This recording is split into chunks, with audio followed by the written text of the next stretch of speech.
Hey guys, it's Brian. This is officially, spring and beginning of my second season with my DynaTrap XL.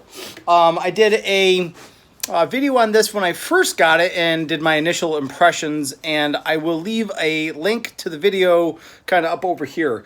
I liked it a lot, and I still really kind of like it. So I'm out in my shed. I took the I have the DynaTrap here out of storage, and I went ahead and I got a pack of replacement light bulbs. They say for best results, replace the bulbs every 3,000 hours or every 4 months. I mean, I ran my DynaTrap all last summer without, I think, any problems, but I'm going to give it a shot.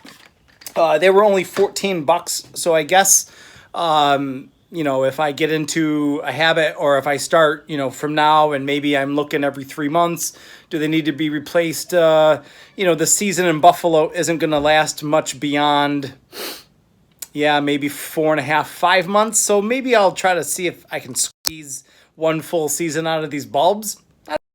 But it is not really that difficult. There are just two screws.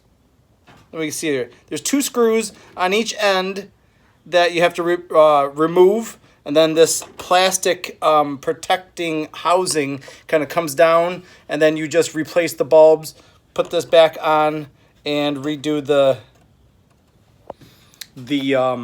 screw over there. So I'm going to give it a shot, and I'll pick back up after they are done.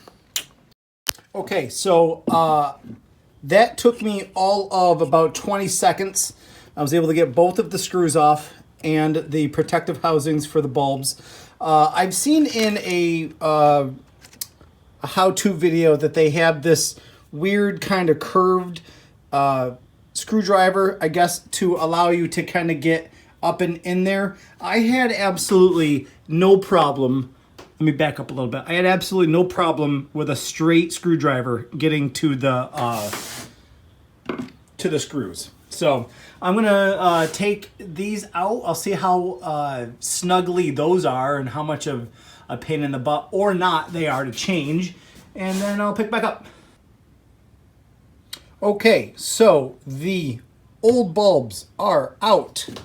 The new bulbs are in. I plugged it in. Boom.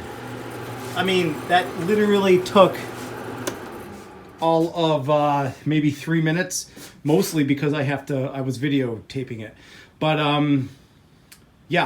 for as easy as it is, this probably, and as inexpensive as it is, this probably should be a no-brainer annual maintenance on this thing.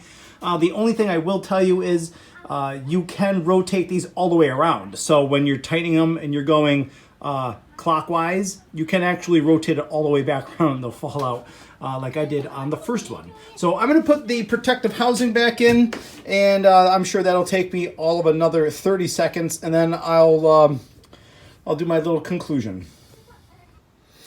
All right, guys, so that kind of concludes me changing the lights on this DynaTrap XL. The whole thing, even with filming, if it took me 5 minutes, I'd say it was an overestimate, really.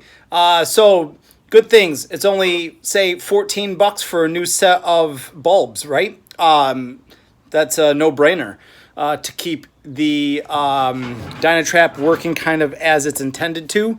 It really wasn't a difficult job. It didn't take any sort of special tools. The only thing I will say is when you're looking at the housing here, this side has the bulb, or I'm sorry, this side has the screw, and then this side, if you'll see, like way up in there, there's like a little tab that you've got to kind of put in so that it kind of holds it in place. I didn't really realize that until I put the first one on, and then I had to kind of redo it. Who cares? It's the first time I ever did it, so I'll know for next year. But it's just something I figured I'd pass along. So, yeah, I plugged it in. Everything's up and running. It looks good, and that's it. I'm going to go put it back out into the backyard and get it rolling. Thanks for the watches and all the thumbs up and all that other good stuff. If you guys need any help, message me, and I'll try to get right back to you. Peace.